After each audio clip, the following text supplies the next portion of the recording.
안녕하십니까, 오승택입니다. 오래간만에 챕터 10을 올립니다. 챕터 10 가지고 정말 고민이 많았고 그래서 책과는 다른 내용으로 오늘 설명드리겠습니다. 지금 보시는 화면이 이제 이 썸네일을 보시고 들어오셨을 텐데요.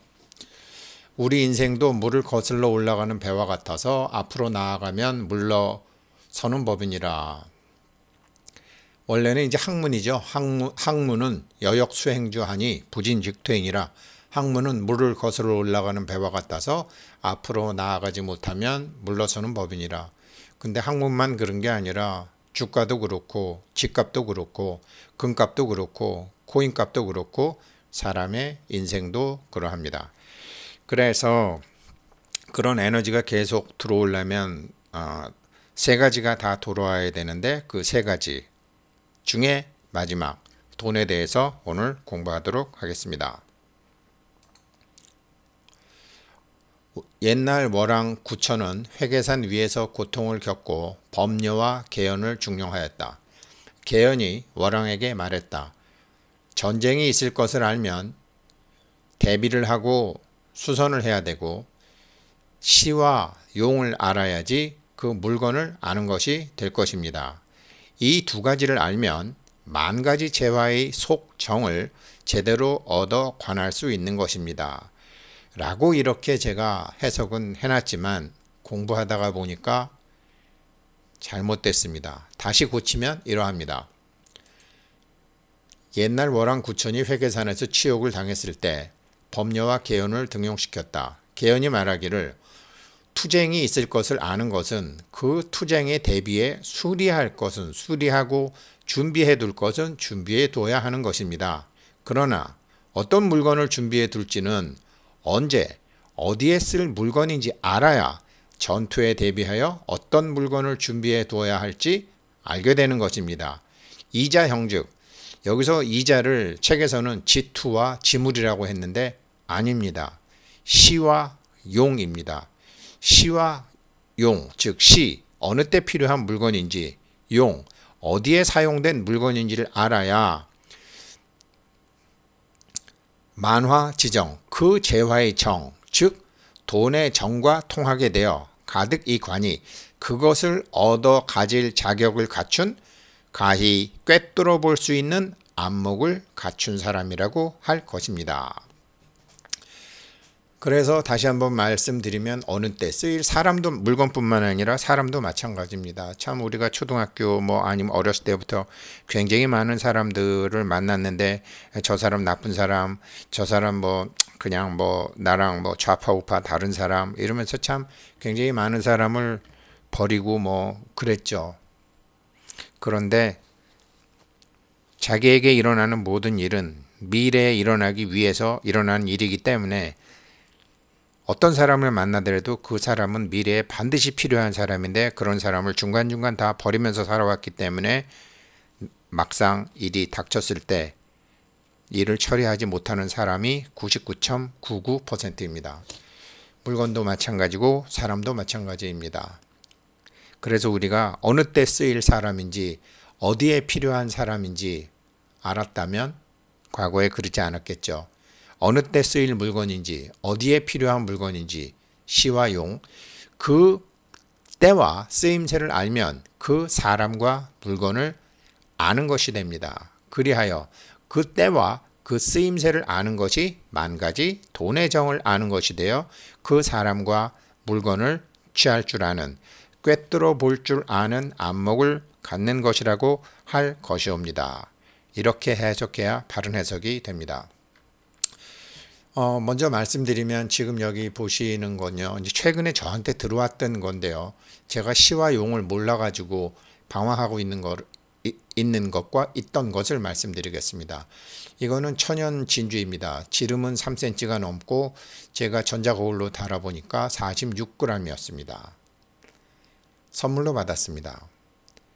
1억을 하는 건지 1000만 원을 하는 건지 5만 원을 하는 건지 저도 모릅니다. 그리고 이것은 저에게 기증할 의사도 있다고 이제 말씀하신 진주, 엄청나게 큰 진주입니다. 대왕족의 진주인데 이게 34kg짜리가 1억 불이라고 1억 불에 매매된 것도 있고 1억 불에 거래 그 이미 유튜브나 이렇게 뉴스상에 올라와 있는 것도 있는데 이거는 36kg짜리입니다. 진주 덩어리입니다. 아주 귀한 거를 제가 한번 구경을 했습니다. 그래서 지금 누군가에게 기증을 하셔서 세상에 이런 물건이 있다라고 하신 의사를 밝히신 분이 계십니다. 뭐 1억 그러나 아는 사람에게는 1억 불이지만 모르는 사람은 그냥 뭐 10만원, 5만원 얼마가 될지 모르는 거죠. 그리고 이것은 선물을 받았는데요. 한번 보시죠. 뭔 거 같으세요?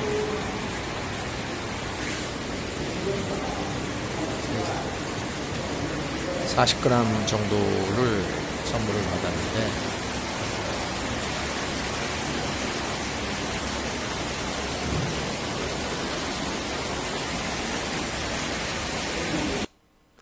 엄청나게 비싼 거라고 합니다. 보니까 해마였습니다. 해마는 뭐 약재료도 아주 귀하고 뭐 홍콩, 중국, 일본에 가면 엄청 비싸죠. 해마는 수컷이 임신을 하죠. 이렇게 암컷이 캥거루처럼 이렇게 주머니에 아빠 주머니에다가 이렇게 난자를 분살하게 되면 나중에 수컷 해마가 새끼를 낳는 굉장히 중요한 그런데 시화용을 아직 저는 잘 모르고 있습니다. 이것은 제가 그 우리 오리엔테이션 자료에 썼던 벼락맞은 대추나무입니다. 시와 때를 모르다가 시와 때를 알아서 쓰게 된 것입니다.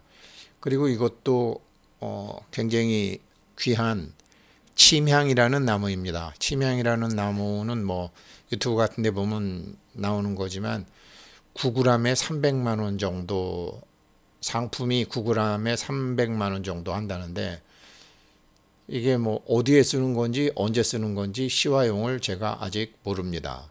그래서 52g 짜리인데 9g이 300만 원이니까 5g이면 한 1,500만 원 짜리인지 1,000만 원 짜리인지 시화용을 모릅니다. 그리고 미국의 FRB 금리와 미 소비자 신뢰 지수에 관한 어떤 개인의 연구 보고서를 받았는데 물론 다 이름은 아는 거지만 이것이 어디에 쓰는 것이고 언제 쓰는 것인지 몰랐습니다. 그리고 이 고서 7권은 작년에 선물 받은 것인데 230년 된 책입니다. 공짜로 받았습니다. 어디에 쓰는 것인지 언제 쓰는 것인지 모릅니다. 그리고 이 희한하게 생긴 것도 누군가에게 선물을 받았습니다. 어디에 쓰는 것인지 언제 쓰는 것인지 모릅니다. 이것은 반가지똥이라는 아주 흔한 어떻게 보면 민들레 비슷해 보이고 지친개 비슷해 보이기도 하지만 이거는 반가지똥이란 풀입니다. 이것을 말린 것을 역시 선물 받았습니다. 언제 쓰는 것인지 어디에 쓰는 것인지 저는 아직 잘 모릅니다. 그리고 네이버 증권에 들어가면 나오는 이 주가와 상대 수익률 그래프 이것은 한 4개월 전에 강의 도중에 강의하시는 선생님한테 받은 선물입니다. 이것을 4개월 동안 어디에 쓰는 것인지 언제 쓰는 것인지 몰랐습니다. 시와 용을 알아야지 언제 쓰는 건지 알고 어디에 쓰는 건지를 알아야지 그 물건을 비로소 아는 것이라고 했는데 저는 최근에 이렇게 많은 물건들을 선물을 받고서도 그 시와 용을 몰라서 아직 만화지정, 돈의 정과 통하지 못하고 있습니다. 그 중에서 이제 뭐 직업적으로 알게 된 게 이제 미 FRB 금리와 미 소비자 신뢰 지수 이것에 대해서만 우리가 이제 화식열전 후반기에 갈수록 여기에 대해서 아주 상세히 제가 30년 동안 공부하다가 정리한 것을 다 유튜브 상에서 공개해 드릴 것이지만 얼마 전에 그 북한에서 그 남한으로 남매가 넘어오다가 오빠하고 누나는 죽고 여동생 한 분만 한국에 무사히 오셔서 지금 구로동 봉제공장에서 아주 일을 하면서 힘겹게 살고 있는 탈북민 동포를 만났습니다. 글쎄 뭐 그런데 여기서도 삶이 쉽지 않기 때문에 북한에 있는 언니와 북한에 있는 친척 언니와 어떻게 연락이 되는지는 몰라도 북한으로 다시 갈까? 그런 생각도 한번 저에게 얘기를 했습니다. 그래서 제가 참 저는 뭐 전혀 모르는 세상이니까 그렇게 올 수도 있고 갈 수도 있나 보다 이제 그런 생각을 했는데 어찌 됐건 왜 가려고 그러시는데요 했더니 이 한국에서 돈 벌기가 참 힘들다. 그래서 제가 그랬습니다. 그러면 나한테 한번 와라. 내가 1시간이면 평생 돈 걱정 안 하고 살 수 있는 방법을 가르쳐 주겠다 해서 가르쳐 줬습니다. 근데 그 평생 돈 걱정 안 하고 살 수 있는 방법이 한 가지 방법, 제가 알고 있는 한 가지 방법이지만 5가지 단계로 이루어져 있습니다. 그 5가지 단계 중에서 4가지는 남한테 배워서 할 수 있는 거고 마지막 5번째 단계는 스스로 훈련을 해서 해야 되는 것입니다. 그래서 그 중에서 이 FRB 금리와 소비자 신뢰 지수는 뭐 주식을 하건 부동산을 하건 코인을 하건 사람들이 고민이 이거 사야 되나 팔아야 되나? 그럼 이거 언제 사서 언제 파는 거야? 이거 얼만큼 사야 되는 거야? 그리고 언제 다 팔아치우는 거지? 이런 것 때문에 알긴 알아도 결정을 못한단 말이죠. 사실 그런 거를 알 수 있는 게 제가 4개월 전에 교육 중에 선물 받았던 그냥 네이버에 항상 나와 있는 이 표입니다. 이 표의 시와 용을 알게 되면 언제 사서 언제 파는 건지, 이거 사야 되는 건지 팔아야 되는 건지, 사면 얼만큼 사야 되는 건지, 많이 사도 되는 건지, 조금만 사야 되는 건지, 그리고 언제 다 팔아치우는 건지를 아시게 되십니다.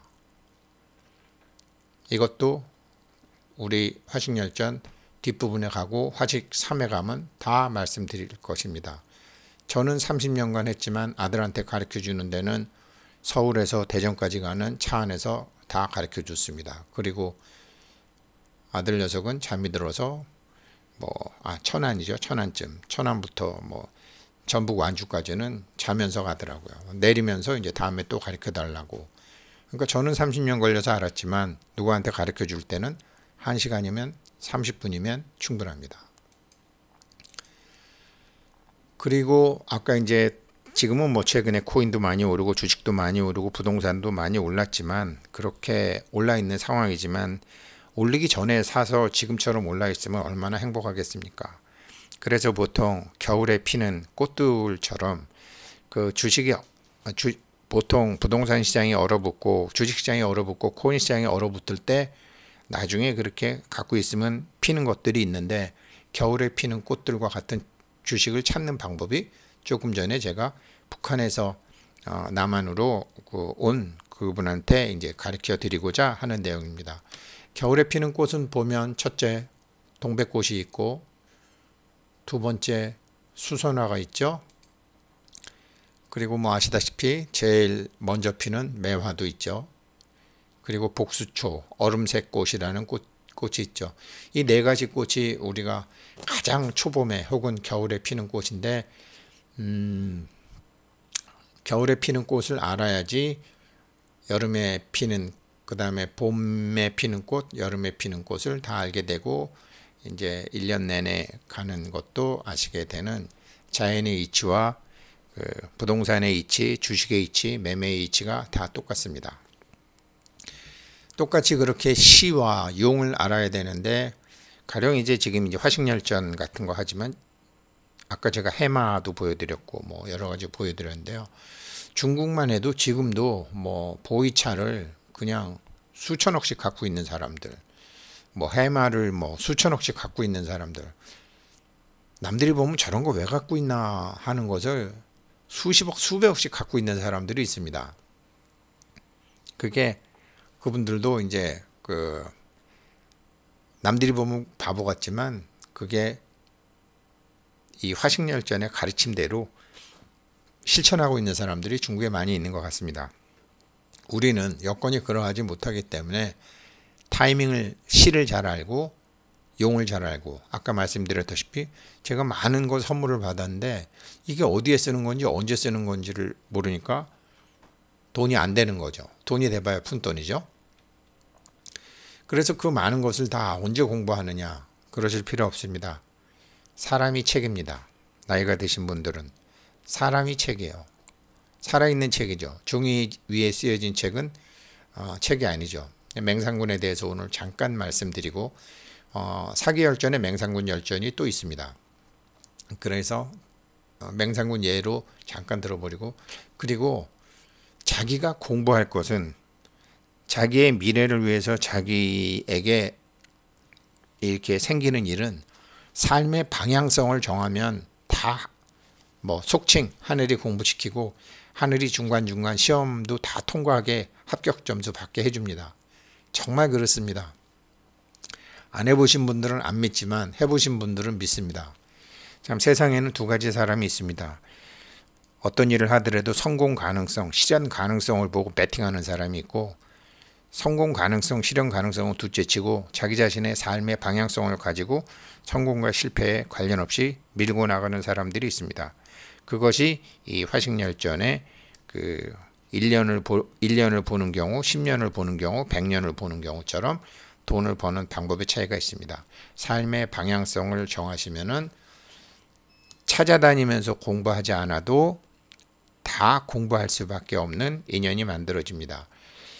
그 사람이 책인데, 이제 책이 맹상군이라는 사람을 말했는데, 원래 맹상군이라는 사람 아버지가 이제 그 유명한 그 손자병법에 이제 손자와 같이 그 방연을 물리쳤던 전영이라는 사람입니다. 전영이라는 사람이 부인도 많고 자식이 한 40명 정도 됐는데, 맹상군은 그 중에서 아주 첩의 자식으로 참 별로 그렇게 이제 아버지의 주목을 못 받는데, 맹상군이 태어났을 때 음력 5월 5일 단오는 날이었다고 합니다. 그래서 아버지가 그 아이를 죽여라 그랬는데 그 엄마가 죽이지 않고 키웁니다. 그래서 나중에 이제 어렸을 때 아들의 이름이 문이었는데, 맹상군 이름이 문이었는데, 나중에 커서 이제 자기 아버지한테 물어보죠. 아버님, 저를 버리라고 했는데 어머니가 저를 감히 키우셨습니다. 그래서 제가 태어날 수 있었습니다. 아버님께서는 5월 5일에 태어난 자식을 키우지 못하게 한 까닭이 있습니까? 라고 아버지한테 따져 물었더니 아버지가 5월에 태어난 자식이 키가 문설주와 높이가 같아지면 그 부모에게 해를 끼치게 된다 하여서 그랬다. 그랬더니 어린 맹상군이 사람이 태어나면 하늘에서 운명을 받는 것입니까? 아니면 문설주에게서 운명을 받는 것입니까? 하늘에서 운명을 받는다면 아버지께서는 무엇을 근심하십니까? 그리고 문설주에서 운명을 받는다면 그 문설주를 높이면 되지, 누가 감히 문설주에 키가 닿을 수 있겠습니까? 라고 하니까 그 아버지가 아무 말도 못했다고 하죠. 그러면서 아버지한테 한마디 더 했다고 그래요. 아버지, 아들의 아들은 뭐라고 합니까? 손자라고 한다. 그러면 손자의 손자는 무엇이라고 합니까? 현손이라고 한다.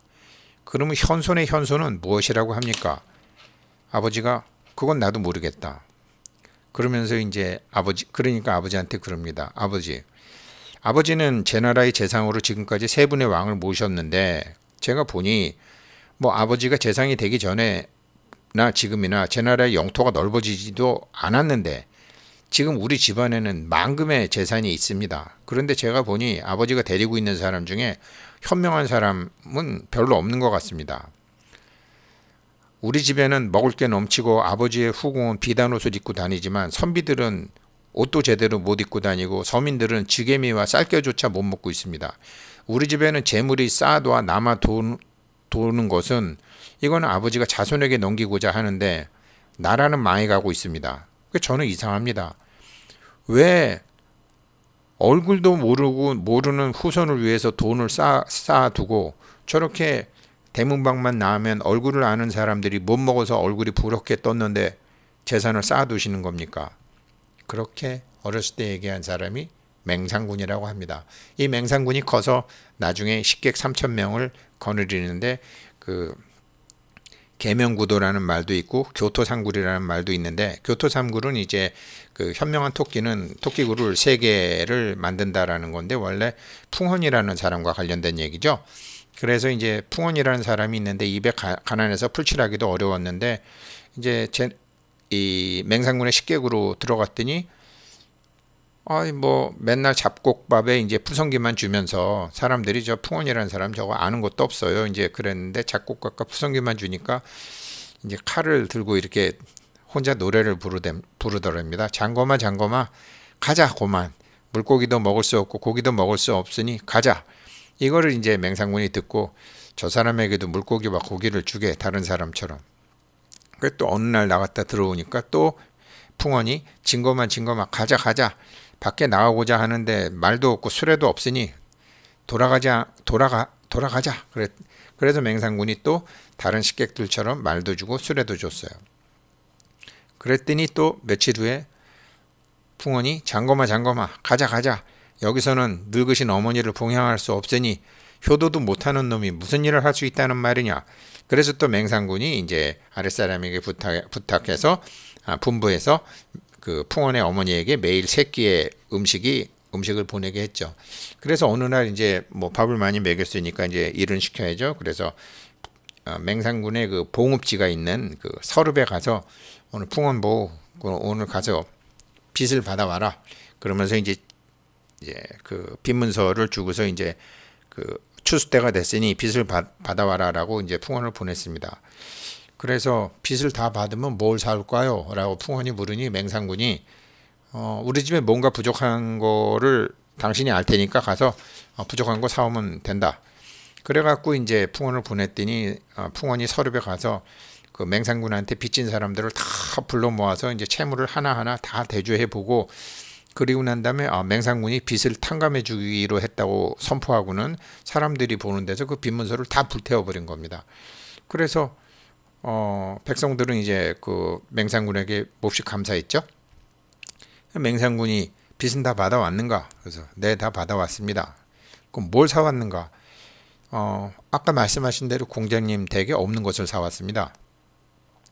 그게 어딨나? 그랬더니 공자님 댁에는 다른 건 없는데 의가 없어서 의를 사갖고 왔습니다. 맹상군은 화도 나고 어리둥절했지만 물었습니다.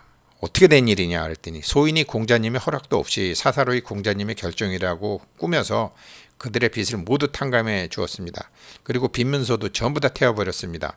그러자 그 서릅의 사람들이 하나같이 공자님의 은덕을 잊지 않겠다고 소리쳐 맹세했습니다. 그래서 공자님을 위해서 소인은 의를 사왔습니다. 맹상군 몹시 기분 나빴죠. 그렇지만 아무 말도 안 했죠.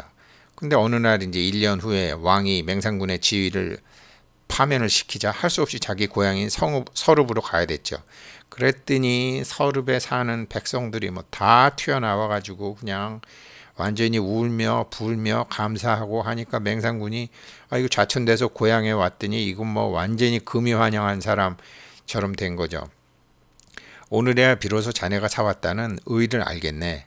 그러면서 고맙다고 얘기했더니 풍헌이 꽤 있는 토끼는 굴을 3개씩 파놓습니다. 그래야 생명을 보존할 수 있죠. 지금은 이 서릅은 굴 하나에 불과합니다. 그러나 굴 하나로는 안심할 수 없습니다. 그래서 제가 굴 2개를 더 파놓도록 허락해 주십시오. 그렇게 하고 난 다음에 이제 가서 다른 나라 양나라로 가서 이제 맹상군을 추천을 하고 양나라에서 맹상군한테 황금 천근 수레 100대를 준다 그러니까 아이고머니나 하고 놀라가지고 제나라 왕이 황금 천군도 주고 수레도 수백 대도 주고 맹상군이 다른 나라 못 가도록 하는 거죠. 이렇게 맹상군은 나쁜 놈, 도둑놈, 별 볼 일 없는 놈, 있는 놈을 미래에 언제 쓰일 사람이라는 걸 알고 그 사람과 사람의 그 사람이 쓰일 때와 그 사람이 쓰일 곳을 다 알아가지고 시와 용을 알아서 나중에 크게 성공하는 사람이죠. 그래서 우리도 시와 용을 이제 아는 공부를 지금 시작하신 것입니다. 오늘 공부는 여기까지 하겠습니다. 고맙습니다.